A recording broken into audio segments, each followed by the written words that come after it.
Hello friends, my name is आत्म प्रकाश तिवारी और आप सभी का हमारे अपने YouTube channel AP chemistry classes में स्वागत है। दोस्तों, आज हम बात करते हैं बीएचयू में भी हाल ही में पीएचडी करने के लिए बहुत सारी सीटें आई हैं बहुत सारे सब्जेक्ट में। ठीक है, तो उन सब की लास्ट डेट क्या है और कब से आप अप्लाई कर सकते हैं, ठीक है, एग्ज़ाम कब कंडक्ट होगा, इन सब चीज़ों पर हम चर्चा करेंगे। अगर हम बात करें केमिस्ट्री की, क्योंकि मैं पीएचडी कर रहा हूँ केमिस्ट्री में, तो केमिस्ट्री की कितनी सीटें हैं ये बता सकता हूँ और बाकी सब के लिए आप कब से अप्लाई कर सकते हो, ठीक है, लास्ट डेट क्या है और एग्ज़ाम कब कंडक्ट होगा, ये जानकारी आपको इस वीडियो में मिलेगी। अगर हम बात करें केमिस्ट्री की, तो केमिस्ट्री में रेट वालों की 20 सीटें हैं, ठीक है, और रेट एग्जेम्प्टेड में 120 सीट है। अगर हम रेट की बात करें, रेट का मतलब होता है ऐसे स्टूडेंट जो नेट या गेट नहीं क्वालिफाई हैं और वो यहाँ पर पीएचडी करना चाहते हैं। तो बीएचयू करता क्या है, ऐसे स्टूडेंट जो नेट और गेट नहीं क्वालिफाई हैं उनका एग्ज़ाम खुद कंडक्ट करवाता है। अगर आप वो एग्ज़ाम क्वालिफाई करके आते हो जो बीएचयू खुद कंडक्ट करवाता है, आई बात समझ में, अगर आप उस एग्ज़ाम को क्रैक करके आते हो तो आप कहे जाओगे कि आप रेट क्वालिफाई हो, ठीक है। तो ऐसे स्टूडेंट जो नेट या गेट नहीं क्वालिफाई हैं और वो पीएचडी करना चाहते हैं बीएचयू में, तो बीएचयू उनका एक एग्ज़ाम करवाती है जिसे हम बोलते हैं रेट। तो ऐसी कैटेगरी में 20 सीटें हैं, आई बात समझ में। और दूसरी कैटेगरी है रेट एग्जेम्प्टेड। रेट एग्जेम्प्टेड का मतलब होता है आप या तो नेट क्वालिफाई हैं या तो गेट क्वालिफाई हैं, ठीक है। अगर इन दोनों में से कोई एग्ज़ाम आप क्वालिफाई हैं तो आपको यहाँ पर रिटन टेस्ट देने की कोई ज़रूरत नहीं है, आप डायरेक्ट इंटरव्यू देंगे। तो इस कैटेगरी को बोला जाता है रेट एग्जेम्प्टेड।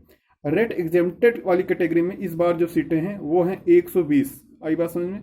तो बहुत सारी सीटें हैं रेट एग्जेम्प्टेड में, और रेट में भी 20 सीटें हैं जो कि बहुत होती हैं पीएचडी के लिए। एक चीज़ और बता दें, ये जो 20 रेट में है और रेट एग्जेम्प्टेड में 120 सीट है केमिस्ट्री में, ये मैक्सिमम इनटेक है, आई बात समझ में, मैक्सिमम इनटेक है। इसका मतलब ये होता है कि ज़रूरी नहीं है 120 सीट है तो 120 बच्चे लिए जाएं। ये डिपेंड करता है कि प्रोफेसर के ऊपर डिपेंड करता है कितने लोग बच्चों को लेना चाहते हैं, नहीं लेना चाहते हैं। तो 120 सीटें मैक्सिमम है। हो सकता है कि वो लोग मतलब 50-60 लोग ही सिलेक्ट, 50-60 लोगों को हुई, 50-60 लोग ही पीएचडी के लिए एनरोल हों। वो डिपेंड करता है प्रोफेसर अपने अंडर में बच्चों को लेना चाहते हैं कि नहीं लेना चाहते हैं। तो अगर मैक्सिमम 120 सीटें हैं, फिर भी हम मान के चलते हैं 50-60 कम से कम इतने लोग एडमिशन ले सकते हैं इजीली। इतना तो मतलब इतने लोगों का तो होना फिक्स है, आई बात समझ में। तो ये रही कहानी रेट और रेट एग्जेम्प्टेड की। केमिस्ट्री में रेट वालों की 20 सीटें हैं और रेट एग्जेम्प्टेड की 120 सीटें हैं, ठीक, आई बात समझ में। देखिए, अब ये चीज़ें समझ में आ गई कि केमिस्ट्री में सीट कितनी है और किस कैटेगरी में कितनी सीट है। अब हम आगे बढ़ते हैं। देखिए, जो ऑनलाइन अप्लाई करने की लास्ट डेट है वो है 31 मई 2022, ठीक है, 31 मई 2022। और ऑनलाइन एप्लीकेशन की जो शुरुआत हुई थी वो 10 तारीख से शुरू हो गई, यानी 10 मई से आप अप्लाई कर सकते थे, ठीक है। तो एप्लीकेशन अप्लाई करना शुरू हो गया है और 31 मई लास्ट डेट है। फटाफट आप लोग अप्लाई कर दीजिए जिनको भी बीएचयू से पीएचडी करनी है। और इसका जो एग्ज़ाम कंडक्ट होगा वो है डेट 25 जून, ठीक है। अभी जो लिखा गया है वो है 25 जून, तो हर हालत में 25 जून को एग्ज़ाम कंडक्ट होगा ही, ठीक है, बिल्कुल एग्जैक्ट टाइम पे कंडक्ट होगा। और लास्ट डेट क्या है, 31 मई है और एप्लीकेशन शुरू हो गए हैं, आप अप्लाई कर सकते हैं।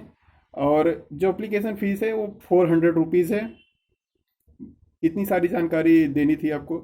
और इसमें और क्या बता सकते हैं, हाँ एक चीज़ और है कि आप कहीं भी मतलब आप कहीं किसी भी स्टेट से अप्लाई करिए, जो एग्जामिनेशन सेंटर हैं लगभग हर जगह पे आपको अवेलेबल होंगे, ठीक है। ज़रूरी नहीं कि आप बनारस आके ही एग्ज़ाम दें। मैंने देखा तो बहुत मतलब हर सिटी जहाँ से भी आप अप्लाई करेंगे आपके आसपास ही आपको एग्जामिनेशन सेंटर मतलब 50 से 60 किलोमीटर के अंदर में आपको मिल जाएगा, ठीक है। तो बीएचयू ने ऐसा एक बीएचयू ने ये मतलब आप कह सकते हो कि बहुत अच्छा काम किया है कि आपको बहुत दूर से यहाँ आने की ज़रूरत नहीं है। आप जहाँ भी हैं वहाँ से आपको 40-50-60 किलोमीटर के अंदर में आपको सेंटर अलॉट कर दिया जाएगा। बस इतनी सी रही कहानी। बाकी हाँ, अगर आपको केमिस्ट्री से रिलेटेड कुछ जानना है कि तैयारी रेट की कैसे करें, रेट का पैटर्न क्या होता है, कितने क्वेश्चन केमिस्ट्री के आते हैं, कितने क्वेश्चन रिसर्च एप्टीट्यूड के आते हैं, तो आप लोग कमेंट कर सकते हैं, उसके लिए मैं अलग से वीडियो बनाऊंगा, क्योंकि मैं केमिस्ट्री का हूं और केमिस्ट्री से पीएचडी कर रहा हूं बीएचयू में, तो मुझे रेट के बारे में पता है कि उनका पैटर्न क्या होता है और रिसर्च एप्टीट्यूड में क्वेश्चंस कैसे आते हैं। क्योंकि हमारे साथ साथ कुछ स्टूडेंट हैं जिनका नेट गेट नहीं था और वो रेट क्वालिफाई करके आए हैं और पीएचडी कर रहे हैं, तो उनसे भी हम आपको इंटरेक्ट करवा सकते हैं बिफोर एग्जामिनेशन। तो अगर आप लोग बताएंगे हमें, हाँ हमें ज़रूरत है केमिस्ट्री में रेट एग्ज़ाम पैटर्न कैसा होता है और रिसर्च एप्टीट्यूड के क्वेश्चन कैसे होते हैं, तो मैं ज़रूर वीडियो बनाऊंगा उस पर। और बाकी थैंक्स फॉर वाचिंग। प्लीज़ इस चैनल को सब्सक्राइब करिएगा, ताकि आने वाले समय में जब मैं किसी के साथ इंटरेक्ट करूं जो रेट क्वालिफाई है, जो बंदा रेट क्वालिफाई है, उससे मैं एक वीडियो बनवाऊंगा, मतलब उसका इंटरव्यू लूंगा, तो वो क्लियरली बता देगा कि हाँ ऐसे ऐसे पढ़ना है, ठीक है, इस बुक से पढ़ना है और रिसर्च एप्टीट्यूड वाला पार्ट ऐसे पढ़ना है, तो आप इजीली रेट एग्जाम को क्वालिफाई कर लोगे। अगर नहीं पता होगा कैसे पढ़ना है तो नहीं निकलेगा, ठीक है।